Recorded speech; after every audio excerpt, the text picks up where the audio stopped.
And in this case, let's get started. So, good morning, world. Again, we are on site, we are on location. And wow, like what a week it has been. Where number 45 is so angry that his face is no longer orange, but it is red. And now we can call him Red Orange Face.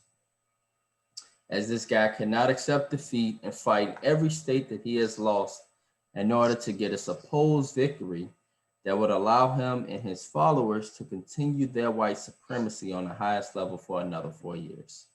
Right now, number 45 is looking like a wrap. But it looks like Americans also stood up and let the world know where we truly stand, and that is united. Oh, what a week it has been. Russ possibly won out of Houston. Him and James Harden, are they really both upset?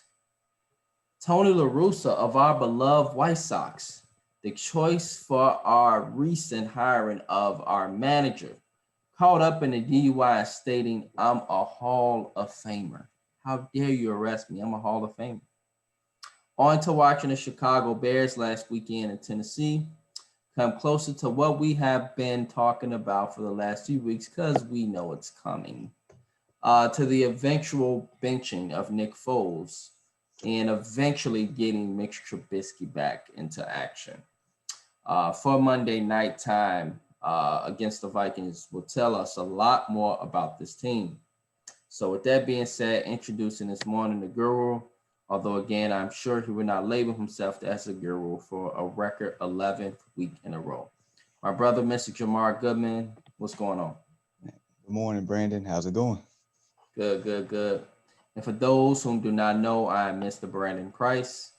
And as an FYI, the Early Morning Sports Talk podcast can be found on YouTube.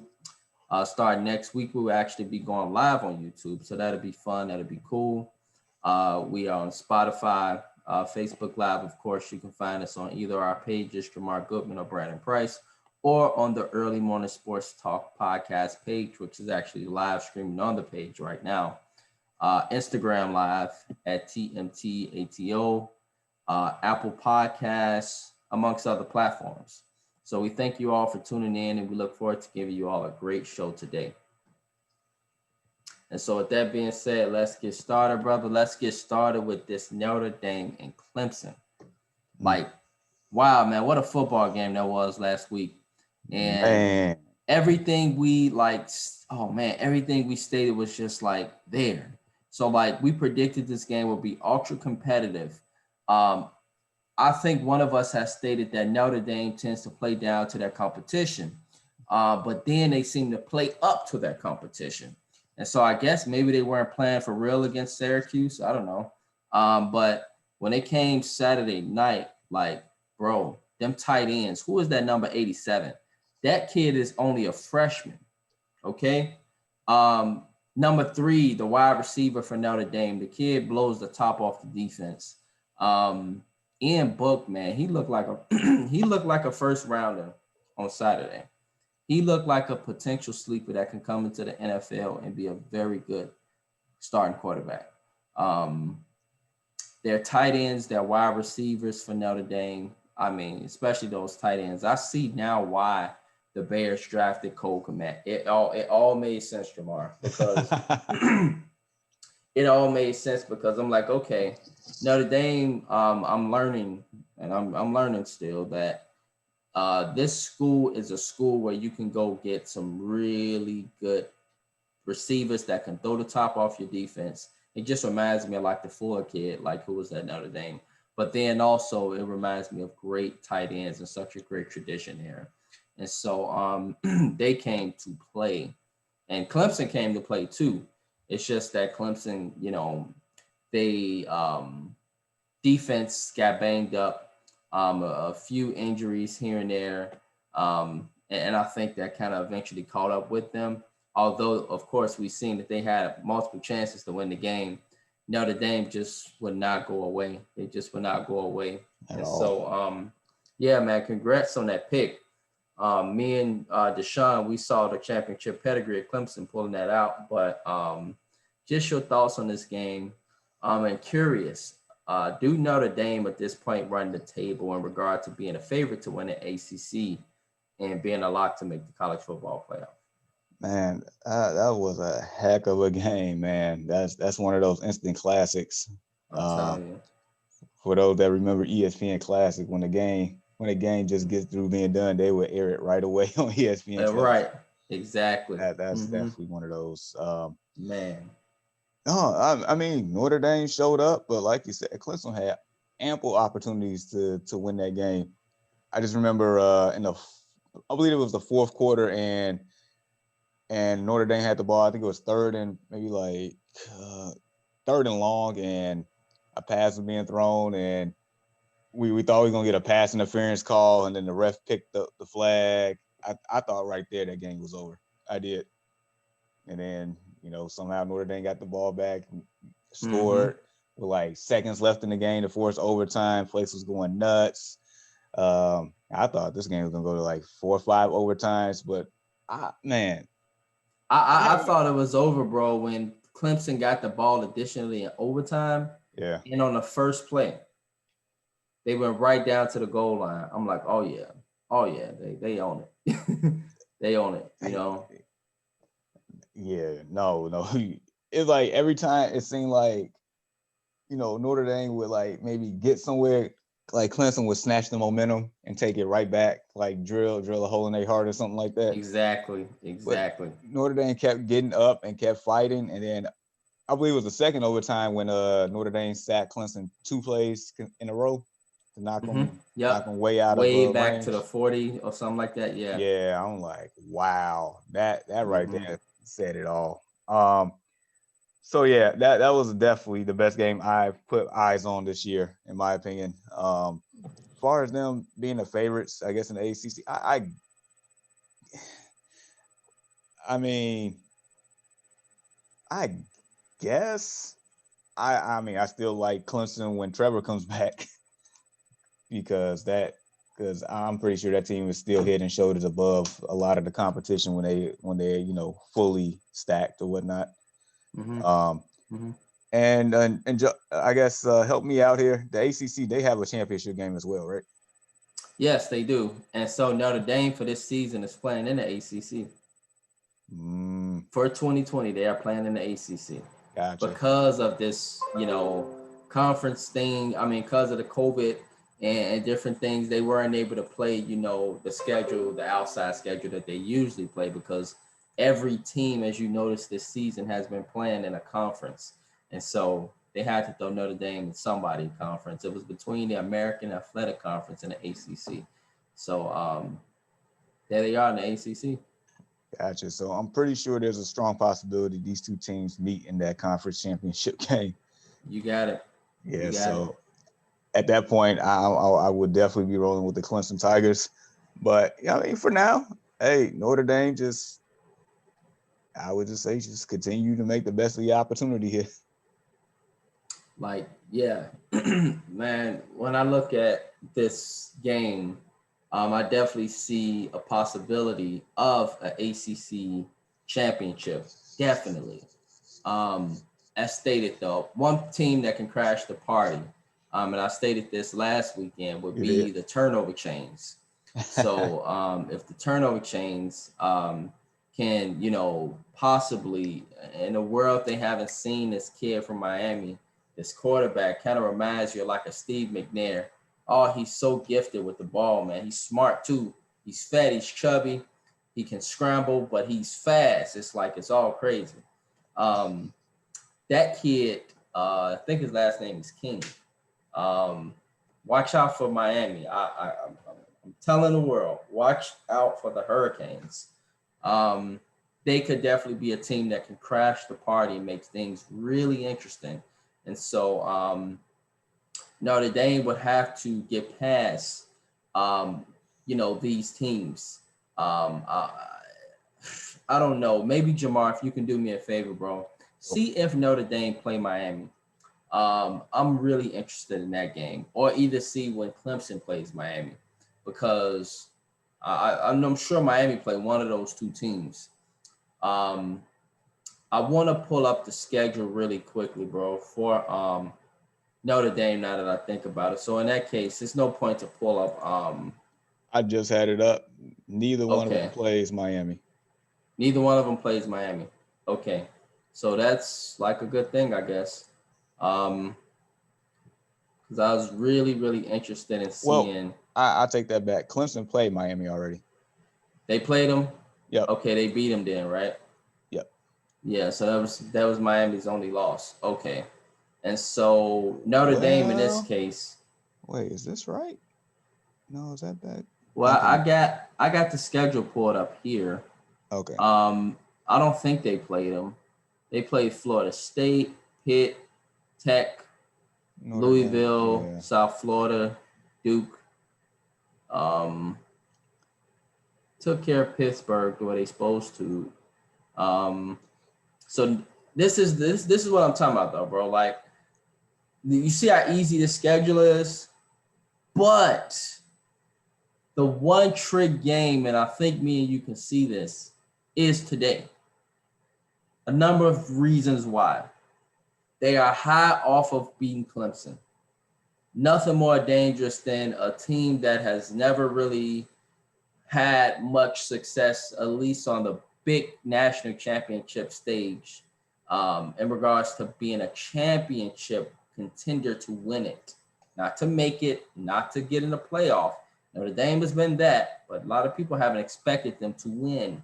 They could win possibly with them tight ends and wide receivers. They look really good, and so they could do that, right? But Boston College, 2 weeks ago, as we know, we were surprised. Right. They had Clemson up. They dominated them for 3 quarters. It took Clemson in the fourth quarter to wake up to win that game by 3 points. So, and this was, by the way, in Boston. Well, no, that was at Clemson. Notre Dame is in Boston College. They are in a frigid, cold city.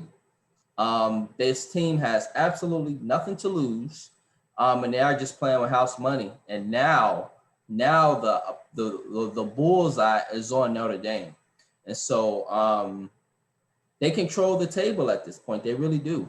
Like it does not get any easier for any football team that's ranked this high to make the college football playoff. It gets no easier. Like Notre Dame, Yeah. you're playing Syracuse, North Carolina, basketball school, Wake Forest, basketball school. Mm-hmm. What's up, Chris Bosch? And Boston College. So, the table is pretty much there, set. We'll see what they do with it. But today's game is really a trick game. And so hopefully Notre Dame can take care of business and, treat a game as such as it should be. We'll see. We'll see what they do, right? Yeah. Yeah. So in regards to them being a lock, I would say they look like they have a very good chance to make it. But your biggest test, I feel, will be in Boston College. Any road game in college football right now looks like a tough game to win. It really does. So we'll see. We'll see. All right. So let's get into the Chicago White Sox and Mr. I'm a Hall of Famer. Boy. Yeah, I know, right? How does the Chicago White Sox look as an organization today? And is there any possibility that these like wounds can be healed with winning? I mean, they always say winning cures all, but like like we at the beginning of the off season, like a lot of people, including myself, feel like he shouldn't even be hired to begin with. I know you Mm-hmm. feel otherwise, and then to have this happen as somebody of his age, and then to use the cop out, I'm a Hall of Famer. Like, what are you doing? Type thing, flashing your ring. Like, are you serious? Oh man, That reeks of privilege. That it reeks reeks of of privilege. Oh that my I'm better goodness. than you. Like my life is more worthy than what you're doing right now. Like, no, man. If that's the type of attitude and tone that you want to set here, then you should not be hired anywhere. And especially in particular with my White Sox. I don't want you. I don't want anything to do with you. Like Bad. why are you here? Right. That's how I feel. Yeah. Mm. Yeah, man. I mean, for this, It's I guess I'm embarrassing. feeling Yeah, I feel like I'm eating crow this morning because I've been advocating to, get Tony La Russa ever since I heard it was a possibility to have him as a manager.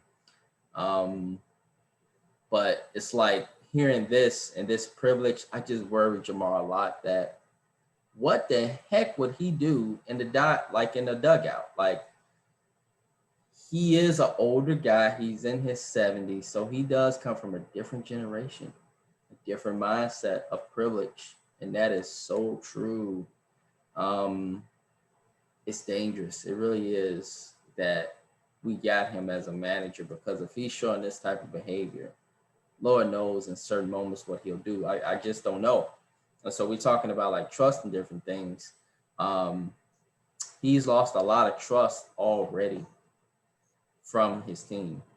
Um, Tim Anderson recently made some comments as well, and I can't exactly remember the exact words from Tim Anderson, Mm-hmm. but the comments were related to um, just a lack of trust from Tony La Russa.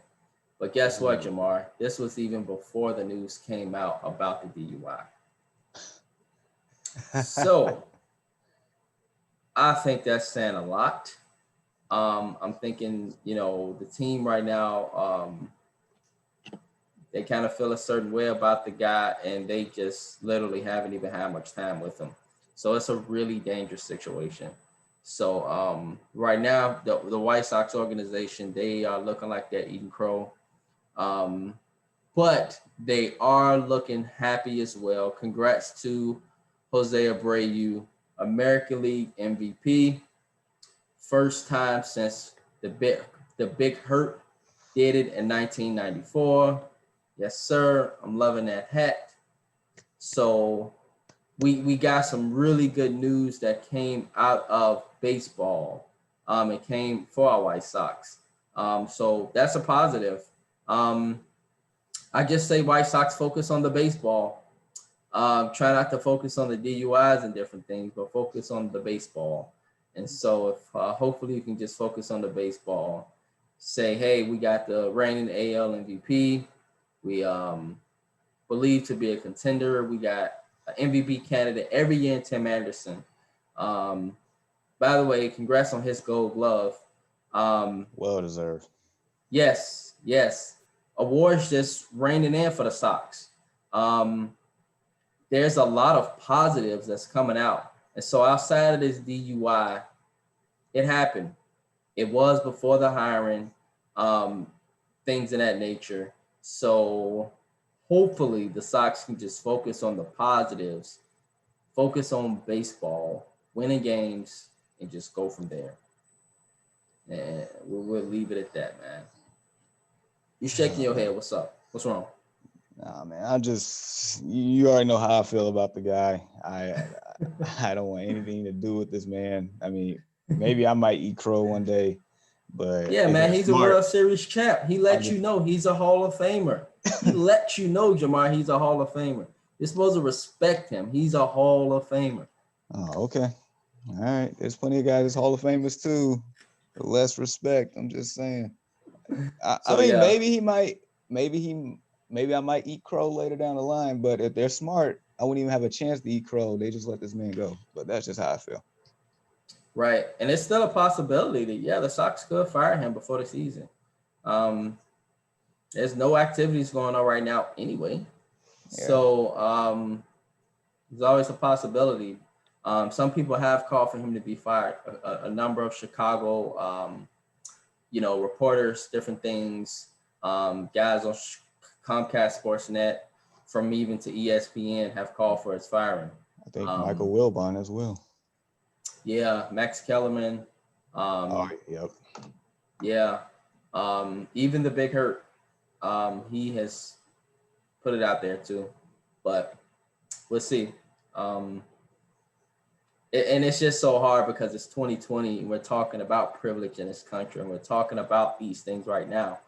We're talking about all these things right now. And so it's just such an oxymoron that this comes out. So not a good look, Sox. But hey, right now, As long as you can overshadow the Cubs, that means a lot to me.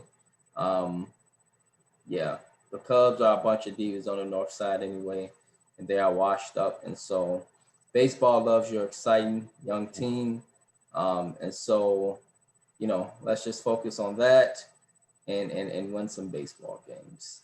There you go. And yeah, you know, I'm taking up for the White Sox this morning as the world. So I'm taking up for them. Let's focus on that. So, all right, college football. Let's get into that, bro. So, we got some Indiana football to cover here.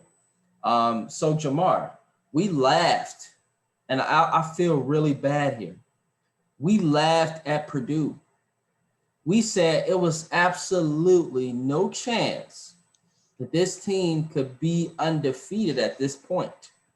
We laughed, we joked, and we were so mean. But guess what? I would not have imagined that Northwestern and Purdue would be a big game of undefeateds. Okay? So Northwestern, they are rolling to West Lafayette today to take on an undefeated Purdue Boilermakers team. And so I need your pick, man. Like, is Purdue the real deal? Or is it just, they fluked up, they got lucky these first two games, and they'll eventually meet this great running back from Northwestern and this great quarterback too. They got a great defense in Northwestern. But Purdue, man, Purdue is very explosive. They can really play some offense, at least these first two games. So, yeah, man. Who you got for this one? Yeah, you know what? It's who we're from. And, the spirit's in me. And, I know you. And I'm picking Northwestern. Oh, man. I'm picking Northwestern, man. Hey, I mean, 2-0. I mean, I get it, you're defeated, but you're 2-0, and one of those teams that you play with Illinois, who. Hey, man, U of I is a good. No, they are terrible. Like, yeah, right now they're trash. U of I, they're pretty bad. I'm not. Like, Purdue is just like I was telling you yesterday in another conversation that we'll probably have today on the pod with another team. I need more evidence. I need evidence. Wow. Okay. Show me, make me a believer. I want to be a believer, but I'm not about to be fooled out here. I'm not boo-boo the fool. I'm not going. Right. So I'm picking the team that's a little bit more established here, Northwestern. That's what I got. Right. Yeah. So I guess I have to play devil's advocate. And so and it's funny, right? Because here I am in Illinois, here you are in Indiana. You would think that you would go to Purdue. You would think I would go to Northwestern. You're not too far from Purdue. I'm not too far from Northwestern. Like, it's just all like, yeah, we should just go with, But, with Northwestern, okay, I'm going with Northwestern. There's no way I can basically try to come up with a argument here. I can't come up with an argument for Purdue here. I can't. Like, I need more evidence. I need to see this team actually beat a Northwestern before I can begin to feel comfortable to pick them going forward.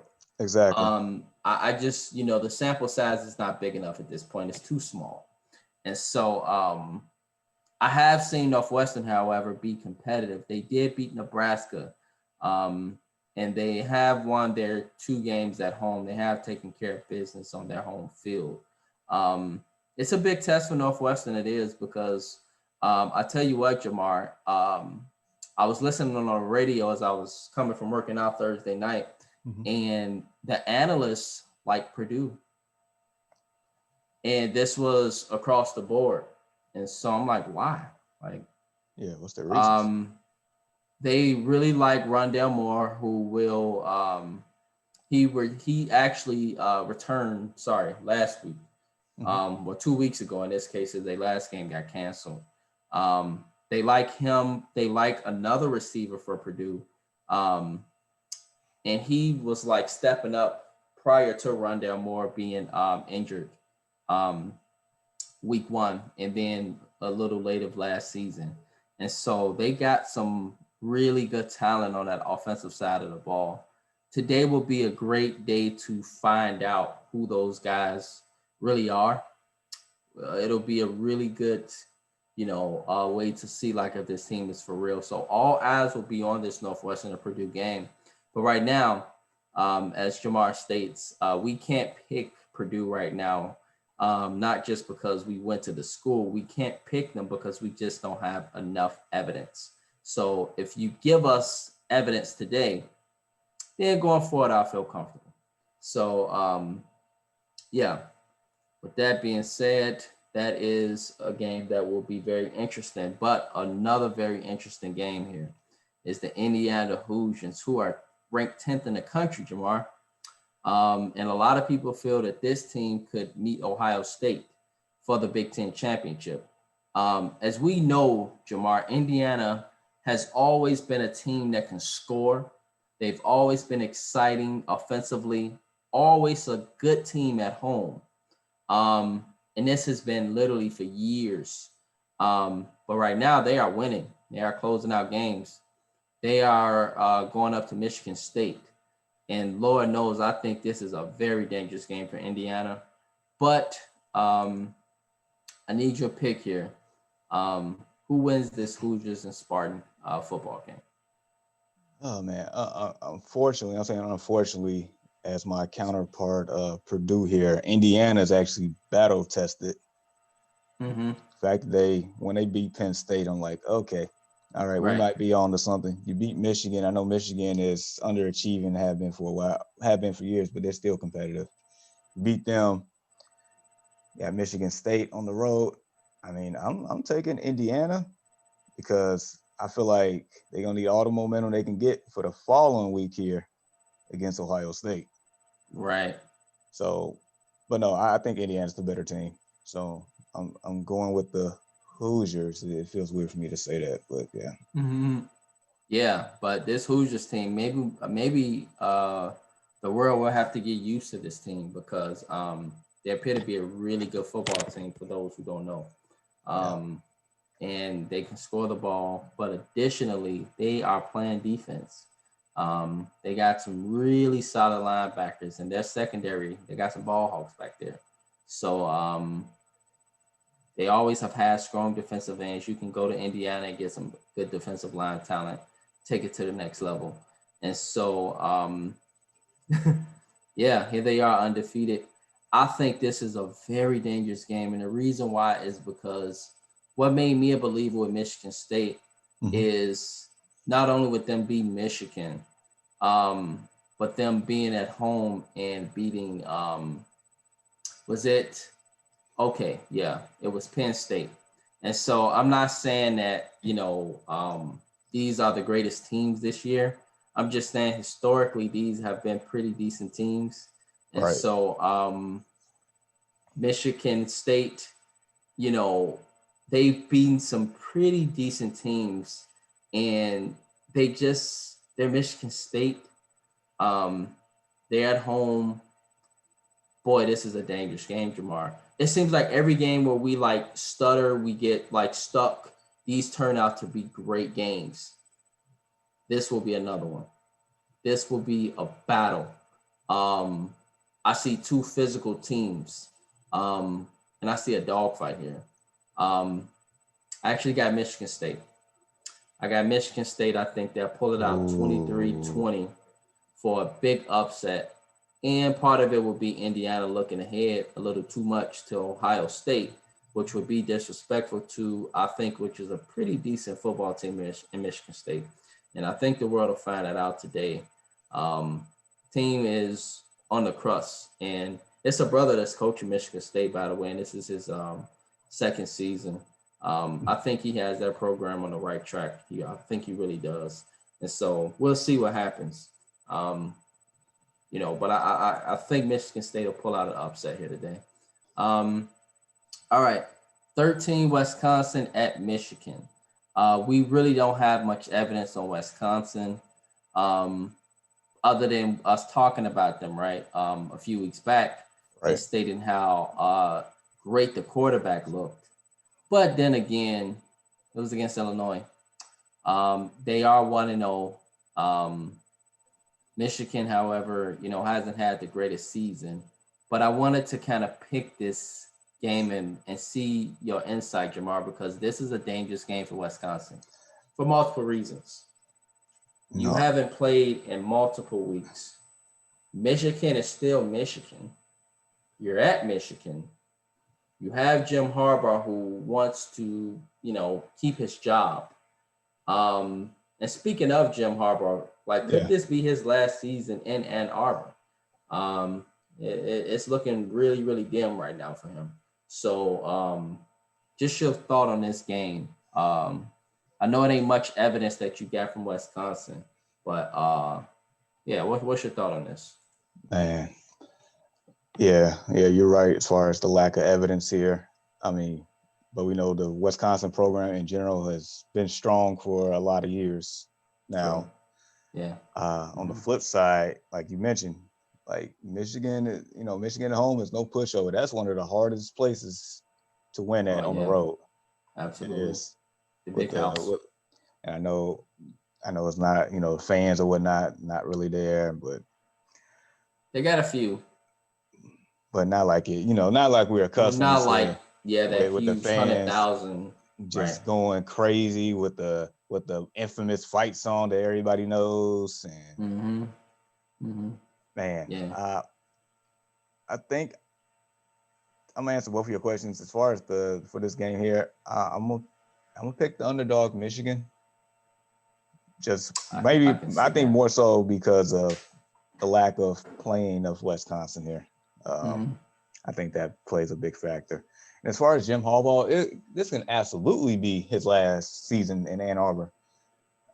It's looking like it. And with that being said, as a silver lining, I mean, I don't know. He might, things might happen here on the professional level around the Windy City, and things might intertwine. I'm just saying, just throwing it out there.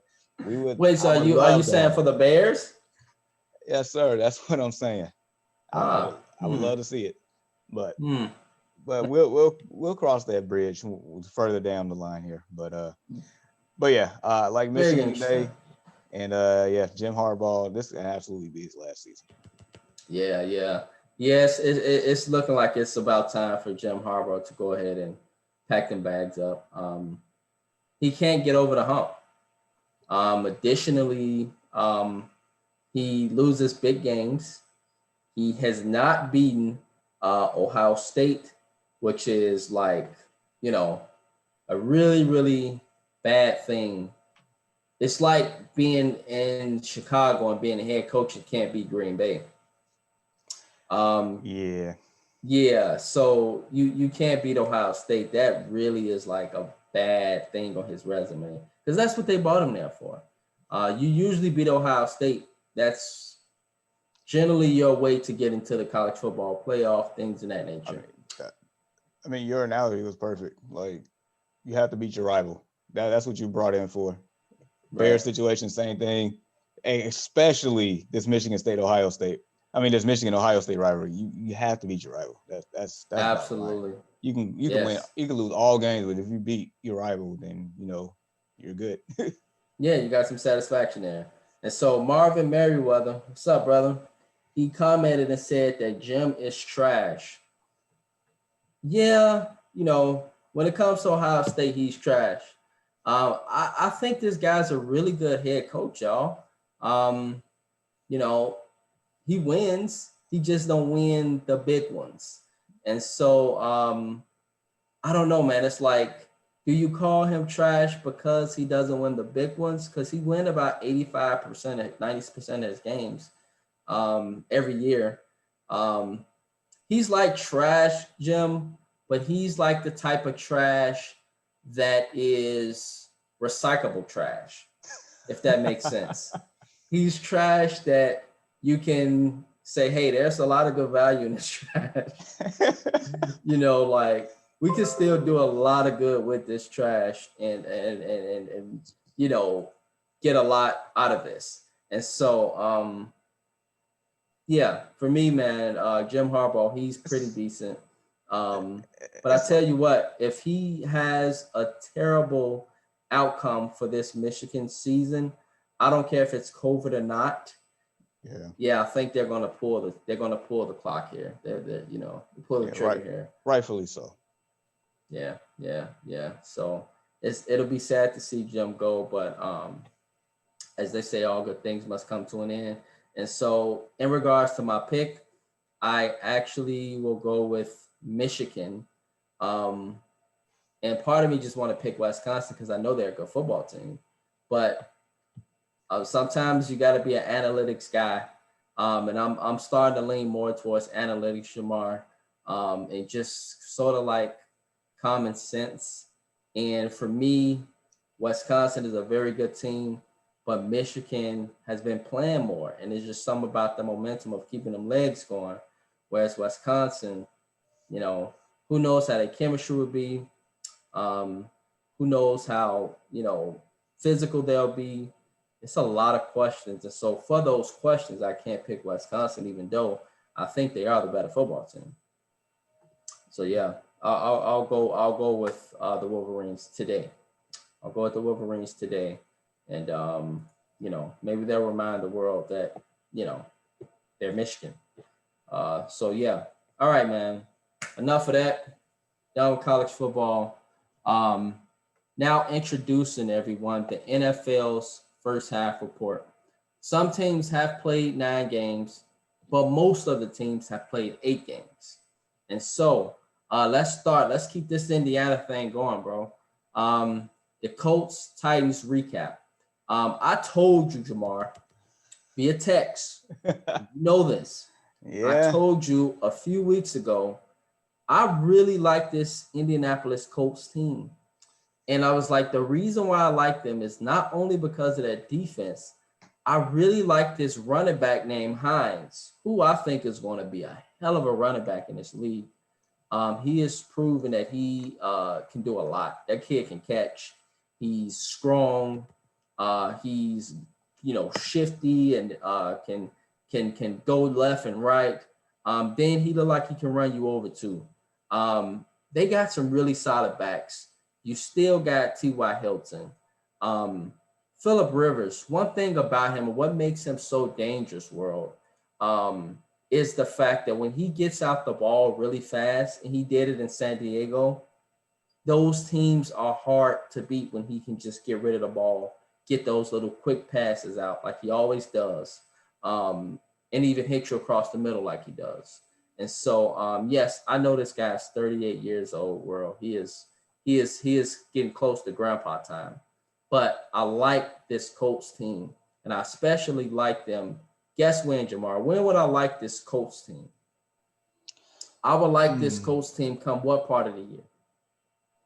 I want to say December? Yes, you could say December, heading right into January. And so, the Titans, on the other hand, the reason why I didn't like the Titans, and I said that I see this slope coming with them, is if you can lock up Derrick Henry, if you can keep him limited, then if you can possibly just get A.J. Brown to a respectable point of the game to where he's not just dominating you like he did the Bears last week, which anybody can dominate the Bears. I mean, that's nothing new. Come on, like, man. He had a great game against the Bears. Everybody's like, yeah, this guy's on the next level. Go against the Colts and their great secondary and their great defense, and he was humble. I always state that defense travels. Running the football travels in January. Having a quarterback that, yes, he can be risky, Phillip Rivers, but he also can get extremely hot. And so the Titans, you can limit them in their pass game. That's their biggest weakness, Shamar. They also have a very weak special teams. Very weak. I don't know if you saw the 17-yard punt that led right to a touchdown. Um, they additionally kicked a field goal, missed it, and then had a block punt. These were all back-to-back sequences for the special teams of the Tennessee Titans. And so I like this team to win the division, and I like them to host a playoff game. And I just feel that if Indianapolis is at home, even with limited fans, they will be tough to beat. And it's a reason, Jamar, why I've been saying that the AFC playoffs will be lit. It will be very competitive. And I don't know who will come out. I still got to look. But, the Ravens, the Colts, Titans possibly getting in as a wild card.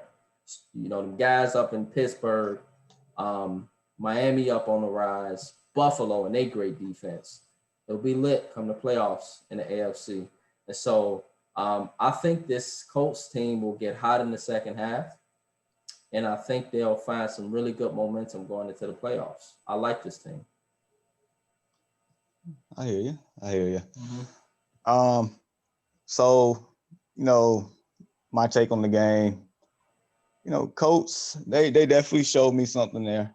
Because first half, I feel like it was a tale of two halves. First half, I felt like Tennessee had a lot of momentum.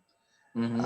I kind of like left the game along. I turned back to it maybe half hour later after halftime, and Lord and behold, like, okay. A lot happened.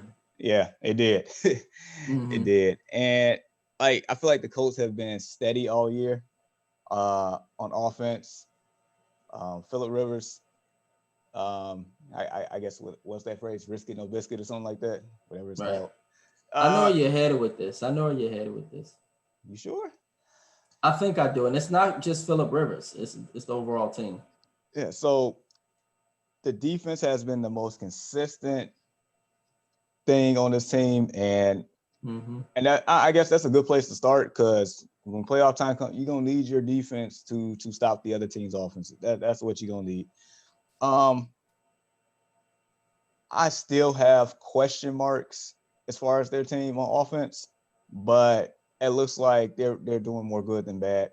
And if you ask a lot of Colts fans, they're nine on average, 8 or 9, about 8.5 times out of 10, they're not sold on Phillip Rivers. They're not. They don't even want him as their quarterback. They rather have Jacoby Brissett. I get it. Okay. But at the same time, I get Phillip Rivers why he's there, because he's been through the trenches of what needs to be done. Just hasn't got it done. Right. I mean, so Colts is, like you said, they will be a tough out in January. Tennessee, I am surprised. Let me ask you this, Jamar. Let me ask you this. Deshaun, he can beat me up all he want. If the Colts were to get a wild card and they went up to Pittsburgh, let's just say in January, are you completely confident that the Steelers would beat the Colts? Knowing how football works. Not completely confident. Knowing how momentum works. Are you not just because of how their defense is, I'm not completely confident. Exactly. Not saying they will win, but I'm not completely confident. The confidence is not all the way there. No, it's not. Right. Just a hypothetical question. These are some things that'll be going down in January. I feel like the Colts, they could play ball control. That team can definitely do something. I think they can beat anybody. They play ball control. Yeah, we'll see if they face that juggernaut of a team in Kansas City, but yeah, for the most part, yeah, I can see that. Tennessee, they're definitely not out of this by any means, and that's another team you probably do not want to face in January by all means. I mean, ask Baltimore. You can mess around and ask Kansas City for about 3 quarters last year, right? And New England, ask them too how that worked. AJ Brown's a beast. Colts secondary is just good. If he would have actually caught that pass instead of dropped it, we probably have a different narrative right now because that was a touchdown Oh with minutes yeah, left. definitely. That Mm-hmm. was uncharacteristic of him. Yep. Besides the special Yep. teams, the only the other weakness, glaring weakness, is their secondary. They give up a lot of yards to wide receivers for sure, and Mm-hmm. really their pass defense isn't all the way there. What But about their run defense though? I think they mm, got a really suspect run defense too. maybe, and maybe it was the short week. Maybe it was the fact that the Colts had a good scheme. But I'll give them a pass for that as of right now. But going forward, it's like you gonna have to put all this together because things are starting to tighten up in that AFC wild card race. Mm-hmm. And I know division's still not without the question, but like they have to finish games and be a lot more efficient than what they have been, and basically get the job done. So there's gonna be some more tough battles in that division within itself for them coming up. So they don't have to get the job done and actually, do what they're supposed to do. Right. Mm-hmm. Yep. And so yeah, um, Titans, great team. They're another team that's scary to play in January. And so I think this year, right, it'll be 8 teams in the field. Uh, Um, it's 7 right now, but if they said if any games were to cancel and not make up, they will open it up to 8. Thank you. Yes, I remember that now. Yes. And so um, I see the AFC being a very entertaining playoff with a lot of evenly matched teams where there will not be much room for error at all. And so, all right, just curious as well, in regards to this Colts team, just quickly, what do you think their ceiling is? Like, do you think this team can, you know, go on a deep run, or are they a first round exit? Do they make the playoffs? Selling for me right now is the AFC Championship game. Okay. Mm-hmm. That's my ceiling as well. I don't know if they can make the Super Bowl, Right, but I but can see them going, you know, into a man, stadium and knocking off somebody. I can see that. yeah. I can see them going in and upsetting As somebody long as and they being play like, mistake-free football, they can definitely make a run. right, be like, oh, that team was undefeated. Oh, that team won all year. We know how football works. Like you Yep. said, you're not easily moved by stuff. And come January, generally it's the teams or people don't look at that come right up in January and wake you up. Ex Pittsburgh against Jacksonville a couple years ago. So you know, Pittsburgh right now they're dominating. And speaking of them, Yeah. I'm still skeptical about this team. I still need more evidence. I need more persuading wins. Um, we'll get into that Cincinnati and Pittsburgh game this week. Um, Although Pittsburgh, they are a really good team and they have taken teams' hearts. So that tells you how tough they are. This is why I said the AFC is going to be so loaded this year. It's going to be loaded, It's man. gonna be fun to watch, like you It's going said. to be really fun to watch. Pittsburgh literally taking teams' heart out their chest. So now at this point, the pressure, the expectations, and all the other things, they are out there now. Now that this team is 8-0, I feel like truly though that like nobody feels really that this team, Jamar, that this team can go undefeated. They do got a number of tough games, and I'll pull up their schedule shortly. Um, and I feel like, yes, they probably won't go undefeated, but it's just a fun question that should still be raised here.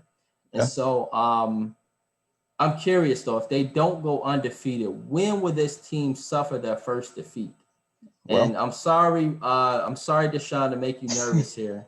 Um, Although the team, let's say, won't go undefeated, I think they will get a first round bye at home field.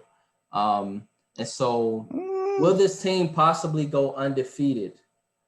Or if they do lose, um, like when is it very well possible that this team, this Pittsburgh Steelers team, could suffer their first defeat? And so, world, if y'all bear with me, I am pulling up this Pittsburgh Steelers schedule, and we're going to analyze this, Shamar, shortly. So, let me do some screen sharing. Here we go. All right, so we see that Pittsburgh, and we got to start analyzing them because they're the only undefeated team right now. They are winning. They got the Bengals, they got the Jaguars, they got the Ravens on Thursday night. Looking forward to that one around Thanksgiving. Well, is that Thanksgiving? That's Thanksgiving. Yep. The Washington football team, the Bills, that seemed like that's a tough one. The Bengals again, the Colts. That's gonna tell us a lot right there. That's gonna be a battle for the AFC South. They're gonna have to win that game, the Colts, or it could be a battle for them possibly being a wild card. We'll see. And then the Browns, whom I think is a pretty relatively decent football team as well. It could be battling for a wild card. So will this team go undefeated, or if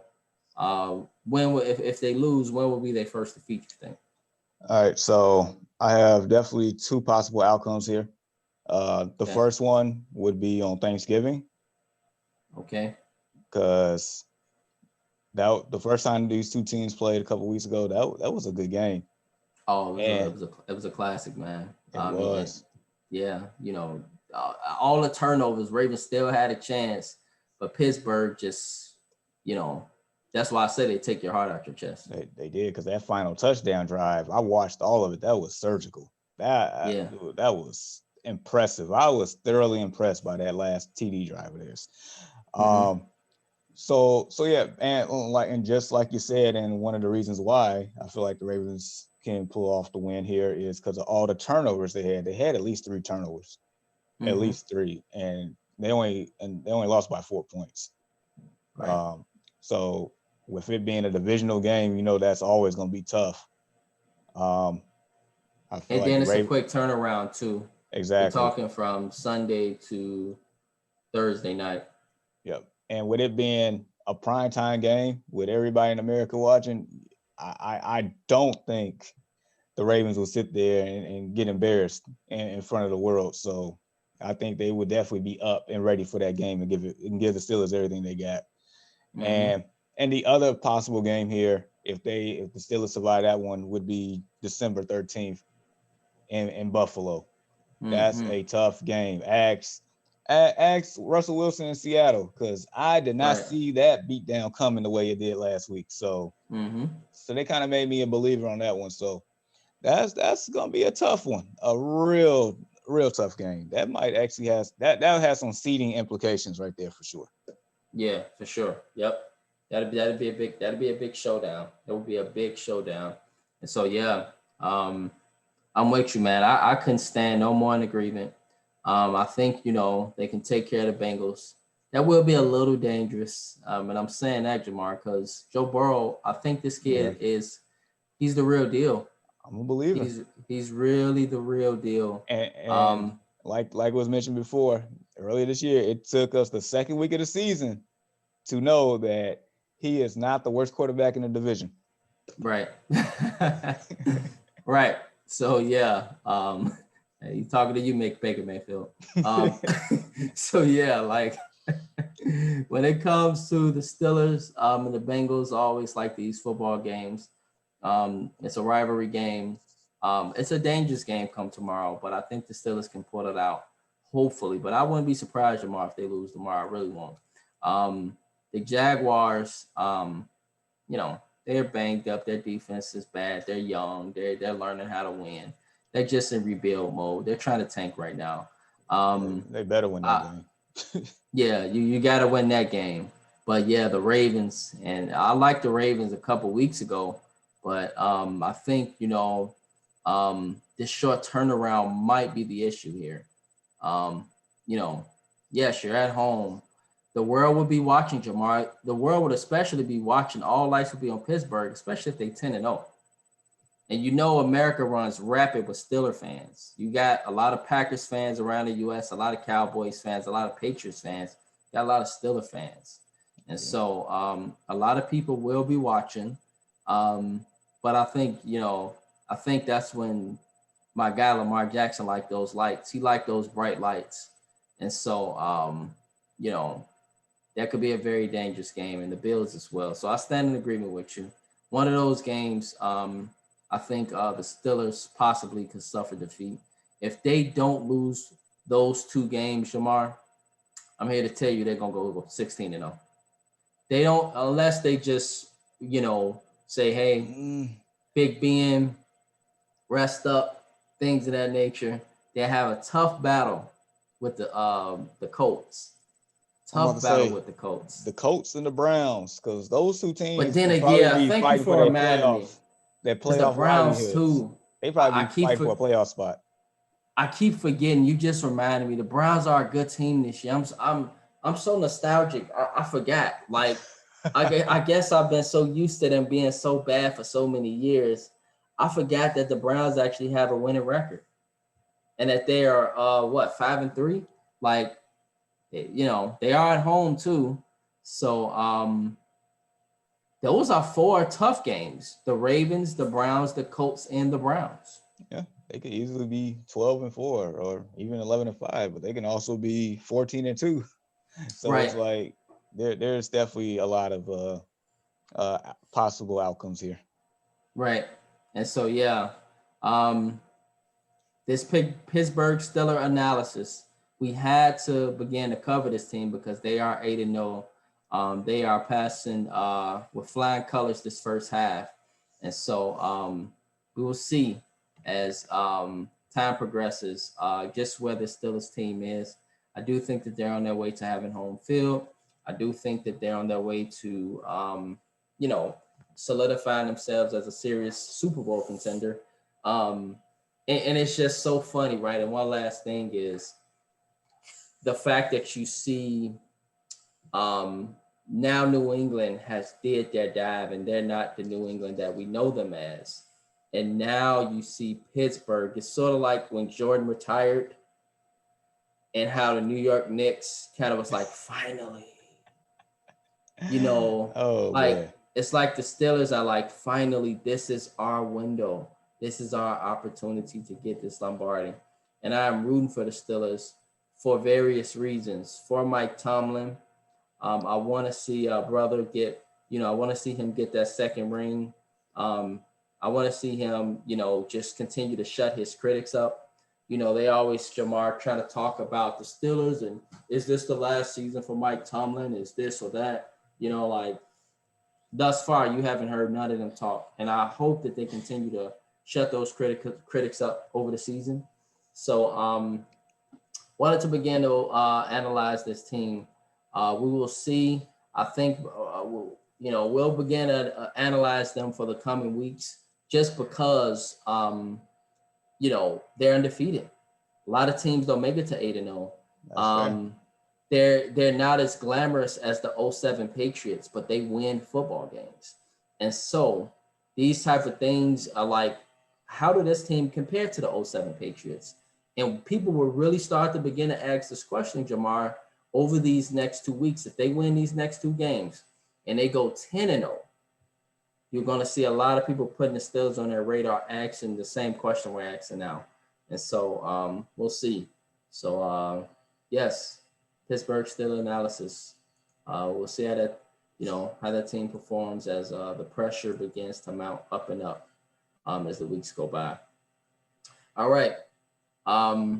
Just curious. So which team in the first half of this NFL season has been like your biggest surprise? And which team in the second half will surprise some people? All right. So first half biggest surprise is a team we already talked about earlier, the Indianapolis Colts for me. Going into really over the Dolphins. Let me finish. Let me finish. No, the fact that the Indianapolis Colts are 6-2 and are winning their division right now. Like, honestly, I thought Tennessee would be will be there, and the rest of this division will be bunched up. But the fact that I didn't see the Colts having this type of defense, being in the top three like all year. I didn't see the Colts with Phillip Rivers like having a sustainable offense and getting the job done and only losing 2 games thus far. I didn't see that coming. I didn't see them. I did not see them being where they are right now. And so, I mean, maybe for a lot of Colts, I think a lot of Colts fans are starting to buy in. But once again, I know they're not a believer of Phillip Rivers, so he has to continue to show more evidence. Like I mentioned yesterday in that text, like more evidence here. But no, they have been the surprise to me. And now, as far as the team that that can have the second half, surprise, is the Miami Dolphins. Okay. Now, the Dolphins when they became 3-3, it was like, okay, maybe we either gonna see the old Dolphins or we gonna see the team that we saw towards the end of last year that actually played hard and won a couple of games and actually put the dagger in Tom Brady and the Patriots in the week 17 that ended up meeting them against Tennessee, and the rest was history on that one. So Tua's 2-0. They're 5-3. And this is their upcoming schedule here. They have the Chargers this week. That's a winnable game. They have the Broncos, the Jets, the Bengals. Winnable games. Yes. You have the Chiefs. I mean, I get it. The Chiefs. You got the Patriots, the Raiders. That's a winnable game, though. It is. And the Bills. So your schedule, for the most part, isn't bad at all. You have winnable games. You can get 5 out of 8 wins here easily. It'd be 10-16 and probably on your way to the playoffs. Right. The way that defense is playing, that defense have like woken up a lot of people here. And man, watching Tua play with the eye test, like some of those moves he did last week, I'm sitting here like, is that the Alabama Tua that I see? Like no. So that's my biggest. That's my team that can definitely have the biggest surprise and sustain this, and not like just filter off, just trickle down and just disappear. No, I think this team is a legitimate playoff team and definitely has the schedule and the defense to get it done. So I'm calling it now. I expect to see the Dolphins in the playoffs. Wow, Dolphins in the playoffs hasn't happened. Well, it hasn't been that long since 2017. We went to the wild card against Pittsburgh. It seemed longer than that. I'm telling you, it does, doesn't it? But yeah, I mean, great, man. Like for me, the team, I would say that for the first half, that has been like my biggest surprise. I would actually say the Minnesota Vikings. I did not expect this team, Jamar, to be at 3-5. I really like Dalvin Cook as being a strong second running back in the NFL. Yes, over Mr. 99 up in Carolina, with Derrick Henry, I think, being a first, but Dalvin Cook being right on his tail. So Mr. 99, I would probably put him at number 3 or even number 4. And so Minnesota, man, I know you were stating that their defense was young and different things. And so it kind of reminds me or puts me in the mindset, Jamar, that they are surprising for the first half, but I think they'll be surprising for the second half, which would then make me put Miami as my biggest surprise. I like Indianapolis because I like Frank Reich. I think he's a great head coach, bro.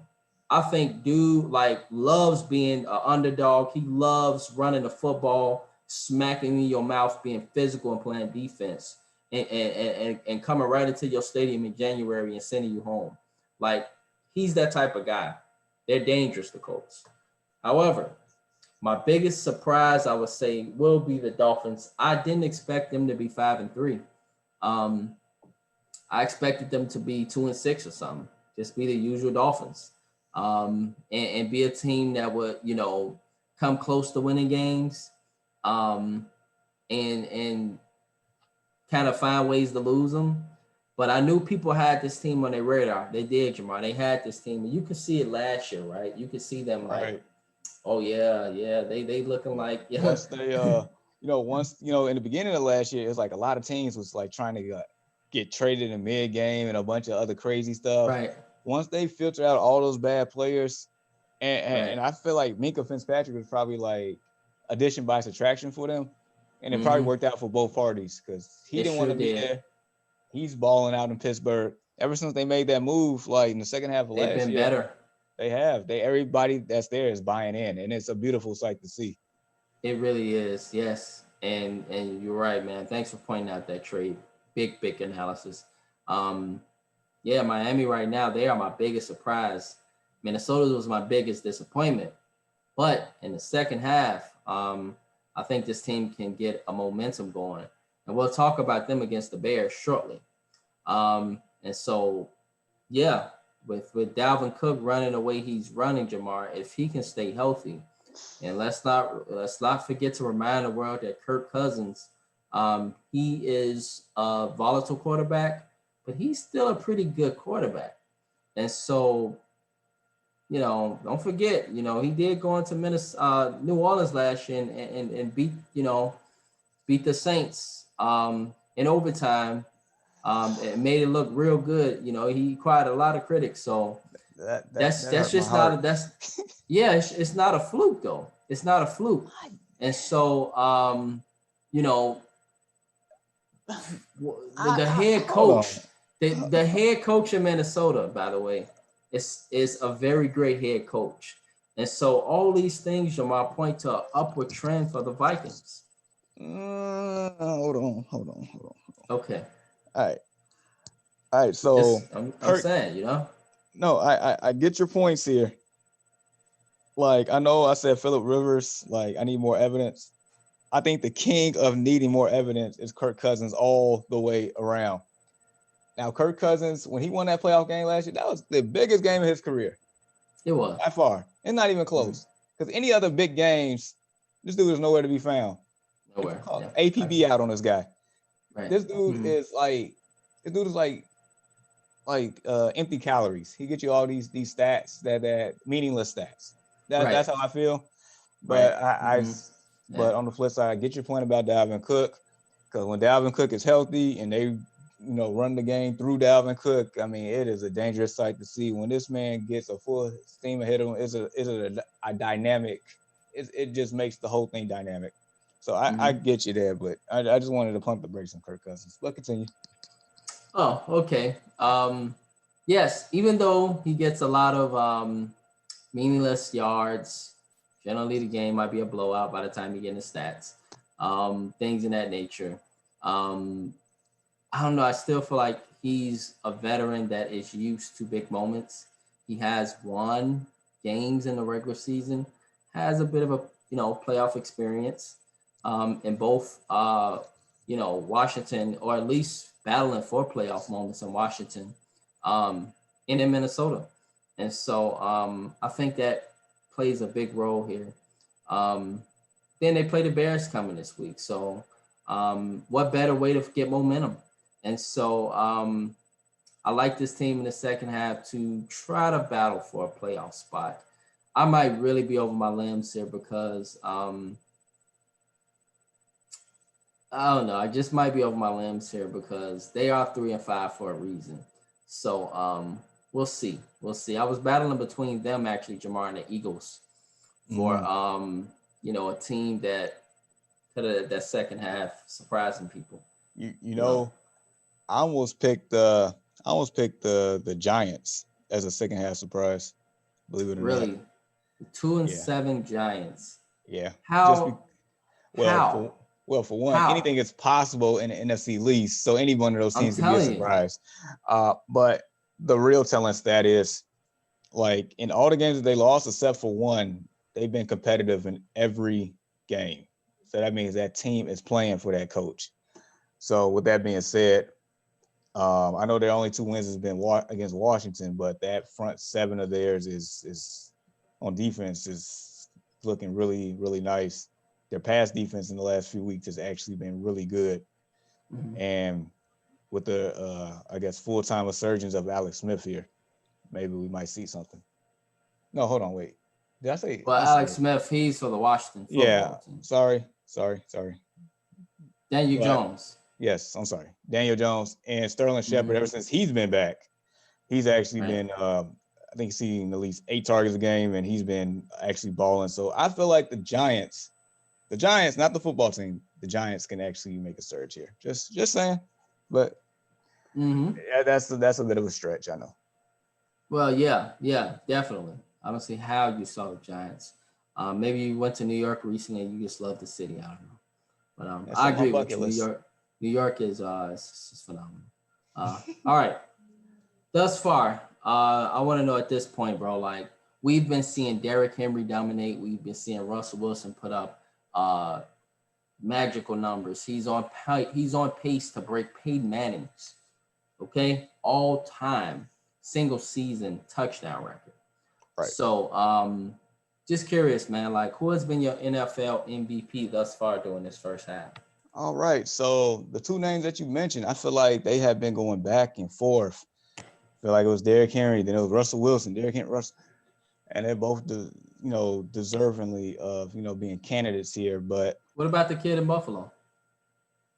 you know what? He's been balling too. There was a couple weeks it was like, what you doing? But it seemed like last week he definitely had a great game. Mm-hmm. All right, but there's a guy that's been somehow flying under the radar here, and he's definitely my MVP right now. That's the half of Billy, man, Mr. Patrick Mahomes. Yeah.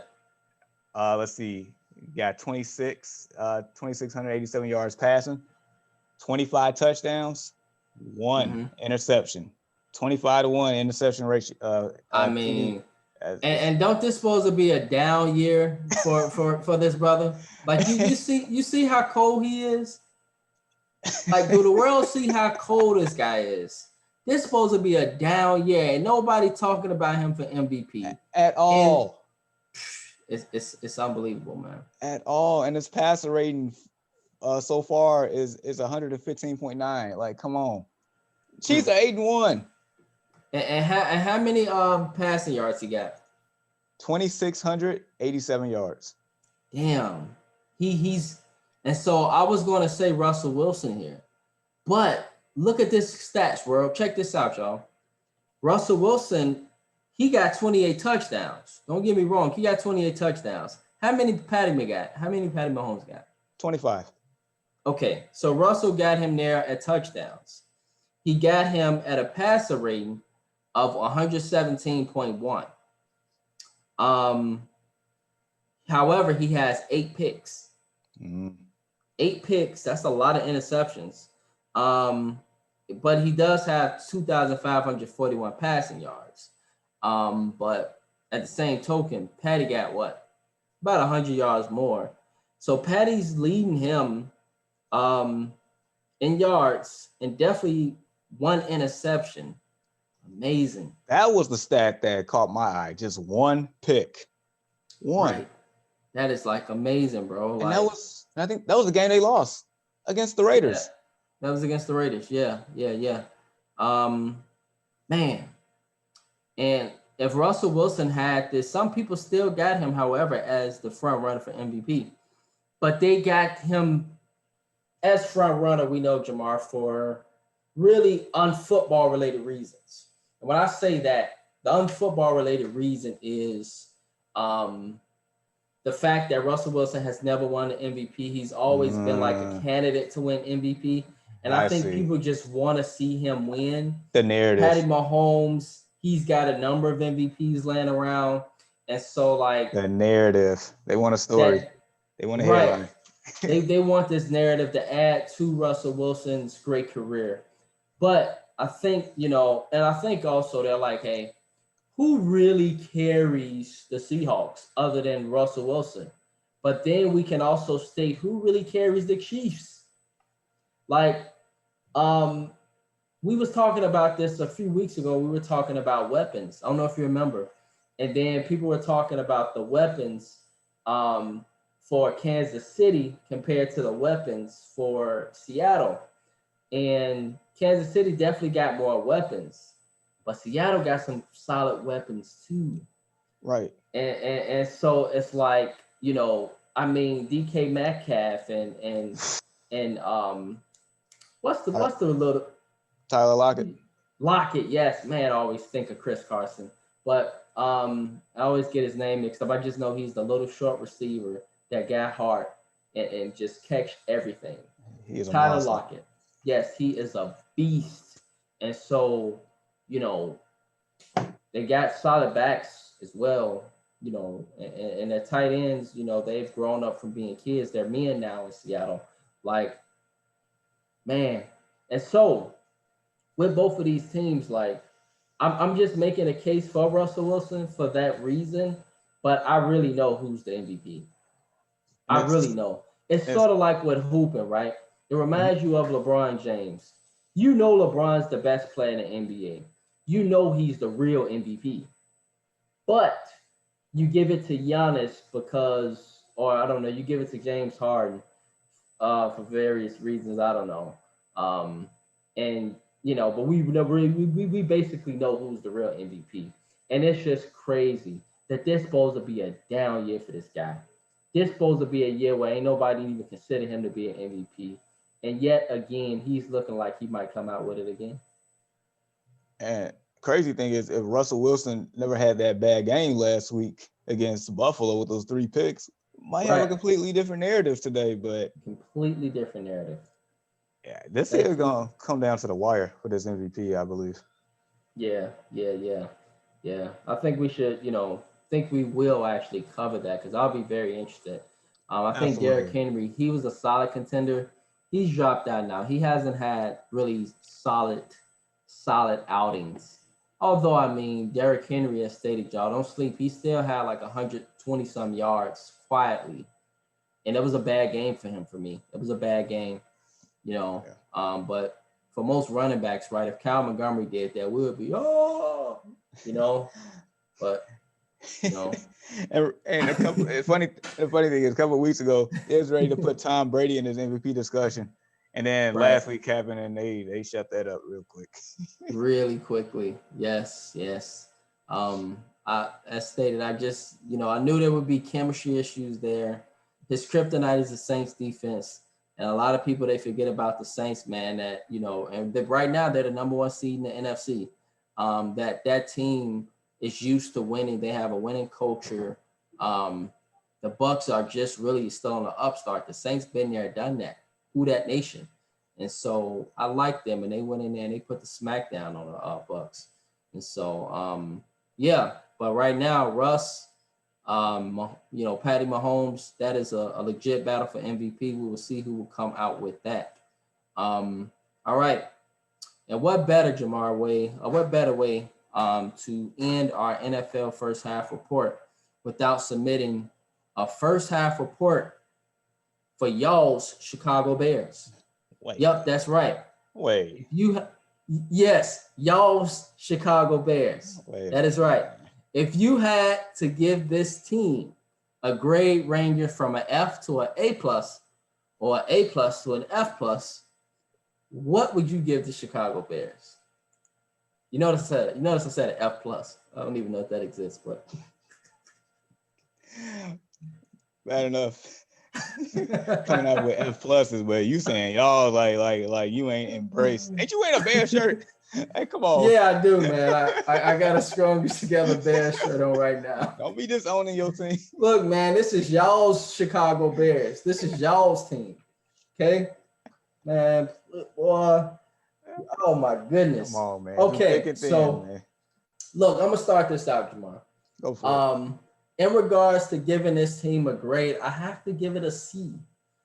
I'm not pleased with the 5-4 record. The offense is abysmal. The quarterback play has been just so volatile, like a stock that you own. That's just like, it's not consistency. Cal Montgomery, world, I still don't know what Matt Nagy, what laser or the front office saw in Cal Montgomery. I'm They still didn't trying to know. figure that out. sorry, David Montgomery. I don't know what they saw in this Montgomery kid. He is just he's terrible to me. And they play him so much like he's just raw. Like, bro, I could see if he was cold, Jamar. They play him every play like he's just cold. And I'm just like, why? Why? Why are you doing this? Why you guys are pleased with 2 yard runs basically when you run the ball on first down? Like, you know, yeah. Additionally, our best player really on offense is Mr. Robinson. Allen Robinson has been our most consistent football player for the last, well, since he came from Jacksonville. Um, we still are very inconsistent, however, in regards to the connection and his connection between the receivers. He often overthrows them. He has a lot of touchdowns at times, Shamar, that he can throw if he just put it in the right place, you know? But oftentimes they're overthrown, it's bad throws, things in that nature. So the offense, man, is just abysmal. The defense at times has been suspect. A lot of penalties, a lot of penalties on our defensive line. Akeem Hicks has got so many penalties this season. It's been crazy, and so these various things I just look at and I'm like, you know, what's going on here? The play calling last week. What scheme what scheme is this, a Ponzi scheme? Because this scheme is not working. Like, what is Matt Nagy doing here? And so it's a relief to find out this morning, Jamar, that he has let go of play calling duties. And it is long overdue for this guy to let go of the play calling duties. And so this team right now, man, they are at a C plus or C minus, I would say, damn near to a D. You barely beat teams. Um, you squeak by the Lions in the last few seconds. If the kid when they dropped the ball from Georgia, Swift, um, he, we could easily be 4-5. You beat the Falcons in the last few seconds, and you barely beat the New York NFC least New York Giants. So, pointing out all these things, there's more things I can still point out, but for time's sake, I'll just save it. And so, as a result, I have to give this team a C minus, pretty much almost a D, because it has not really been that impressive. Fair enough.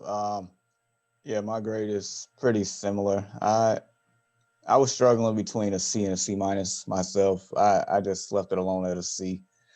I mean, basically for the same reasons you said, inconsistency in offense. I'm so glad he gave up play calling yesterday. I'm so glad. Man, Maybe there is hope. Just maybe, because that's the I only mean, thing that's like hindering us. That's like holding us back from actually being a lot better team than what we are now. right. The play calling. Mhm. Between that and and getting the ball from point A to point B and moving chains. But anyway, I mean, defense has been stellar for the most part, as we know. The only times They that holding us down. they are, and they get tired towards the end of the games. I mean, They're on the it's field the whole game. exactly, exactly. Um, and our best weapon, really our only real weapon on offense, is Allen Robinson. And that's why I've been like advocating for them to pay this man, because without Yes. him, we shot. And I've been saying that if we don't have Allen Robinson, it's a wrap. Call it Mm-hmm. quits. Burn down the whole. Just burn down the whole house. Three It's and over. 13. It's over. Yep. Like, get rid of Khalil Mack. Just get rid of everybody if we don't have Allen Robinson. That's how important he is to the team. Mm-hmm. Not even joking. Right.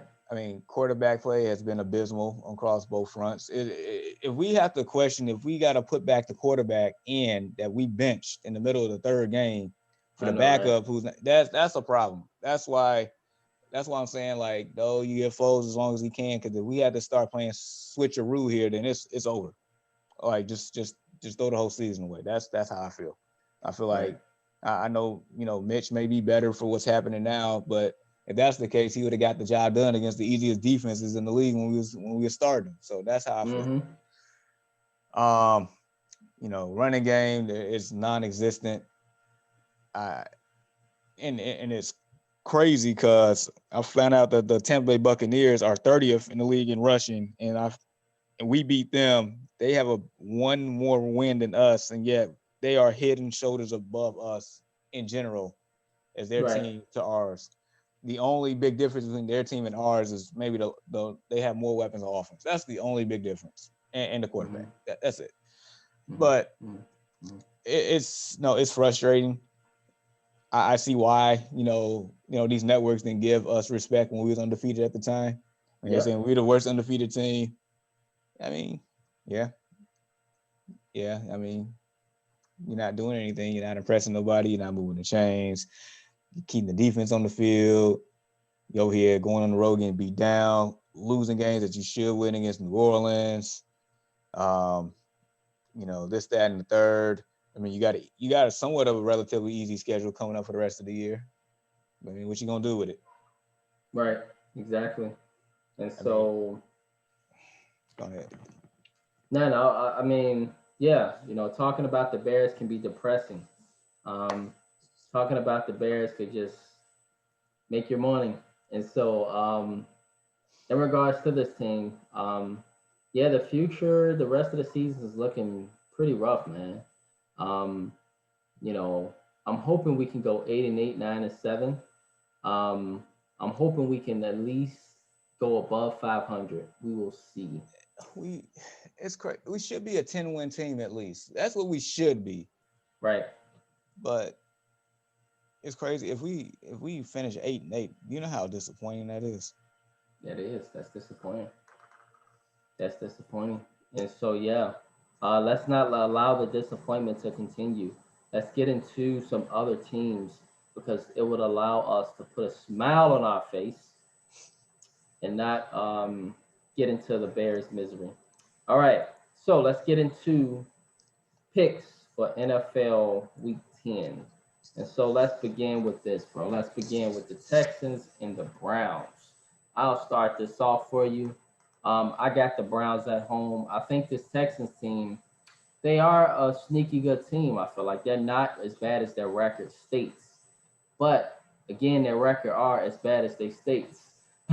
And so being in Cleveland, I think the Browns can run the ball. They can control the clock. I think Kareem Hunt, Nick Chubb have a big game, and they run this team to another victory.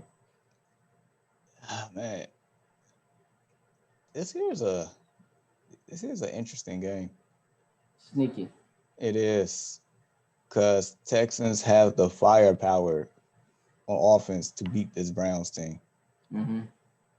Is up to play calling here on Cleveland. If basically what you said, they control the clock, they win. If not, then I feel like Texans will win this game. Uh, my heart says Texans, my brain says Browns. I'm gonna go with my brain here. Browns by a field goal. All right. The Washington football team going up against Detroit. Somebody got to win this game. Um, yeah, is this the moment where Washington get their momentum back, or is this the moment where Detroit can possibly put themselves in a good position to not finish last place in the division?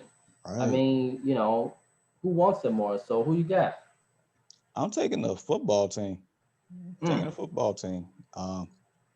Yeah, that's the front seven that's really good that I accidentally mentioned earlier. That's the front seven that's been balling out. That's the pass defense that's been balling out lately. Um, and with Alex Smith at quarterback, I think they'll win this game. And also, Lions don't have Kenny Galladay, so that's a blow. So I'm taking the football team on the road. mm. Um, man, I'm gonna go with the Lions just because I feel like the Lions have the best quarterback here. And they are at home. Um, you know, Matthew Stafford, he is good for stats. He just loses a lot of games he should win. Lions somehow still believe in him. Um, and, haven't won no win in years. They still believe in him. And Oh yeah. so, yeah, I guess I'm going to go with the Lions management here. They believe in him. So I guess I should believe in him against the Washington football team. So, it sounds like you selling yourself on a Ponzi scheme on that one. man. Just Antonio Gibson. Remember that name Uh, from that game, Antonio Gibson. all right, Antonio Gibson. It sounds like some fantasy stuff here, y'all. So, yeah, I got to go with the Lions here. It'll be a, I think that'll be an interesting game. It'll be a relatively nothing to lose type of game. So it should possibly be an exciting game, Jamar, because nobody has nothing to lose there. True. Um, let's see, Bucks and Panthers. Um, Panthers aren't as bad as we think, but I think the Bucks need this one more. There'll be a lot of rumblings coming out of Tampa in the football world if the Bucks lose. So um, I'll go with the Bucks. I think they got more weapons, different things. This will be a big, um, let's say, a big story for me, Jamar, to pay attention to this team because if they lose to the Panthers, I'm not going to be confident in them going forward. You know how I always say that certain teams should win certain games. Facts. Bucks should win this game. If they don't, I can't be confident in them going forward. So I'm gonna go with the Bucks. Yeah. With Christian McCaffrey being out, I feel like I'm picking the Bucks by default. If he was playing, I might have tilted over just slightly here. I, yeah. I mean, you have to. He's a 99 on Madden. Come on, man. You're never You gonna let have to, that go, man. and rightfully so. So I mean, I don't blame you for going with him if he's playing. I mean, yeah, he Oh does man, nothing different than Matt Forte. I mean, it's just me. just saying. Yeah. No, yeah. No, you make very valid points for that. This is a game the Bucks have to win. They gonna be, in this Super Bowl conversation or whatnot coming out the NFC. This is a game you need to win. So True. I'm picking the Bucks with you. All right. Eagles and Giants. I stated possibly that this team, the Eagles, will make a second half surge, which they tend to do. Um, so I like the Eagles. I possibly thinking that you're going to go with the Giants here because you mentioned that you possibly was debating about this Giants team making some noise in the second half.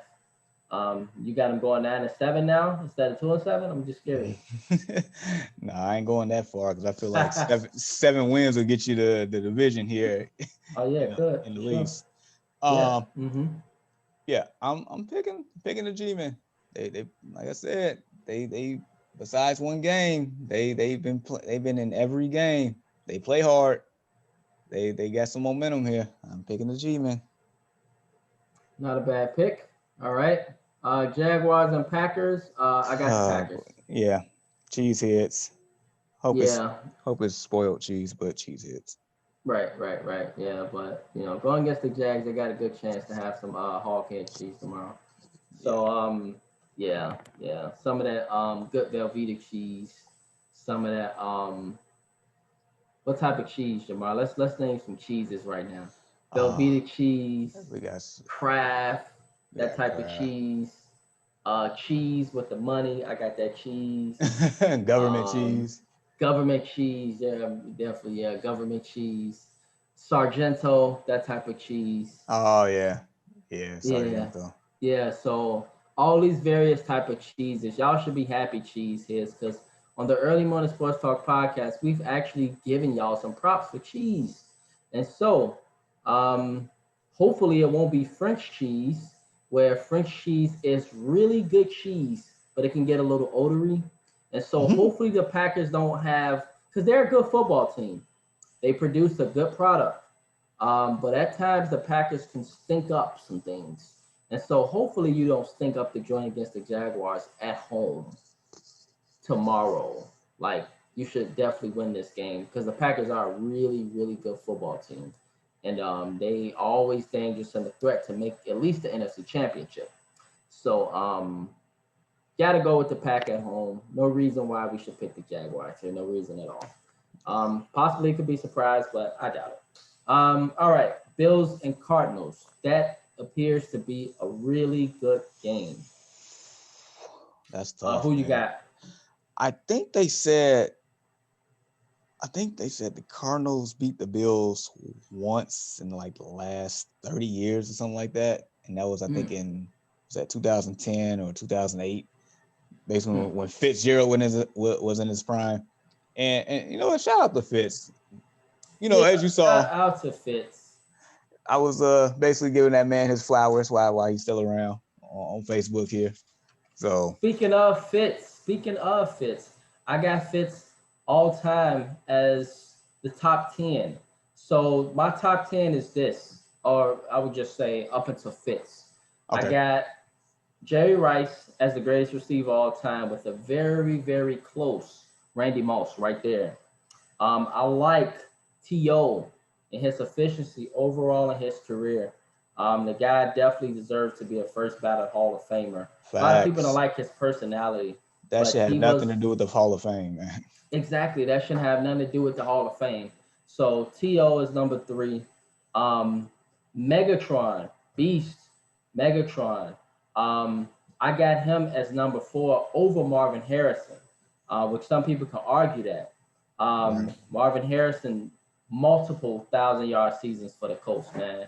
Him and Peyton Manning, dynamic duo, He was a beast. unstoppable, monster. Yes, that little pass where Peyton Manning dropped back, he do this little thing and boom, and Marvin Harrison straight across the middle. It was just beautiful to watch.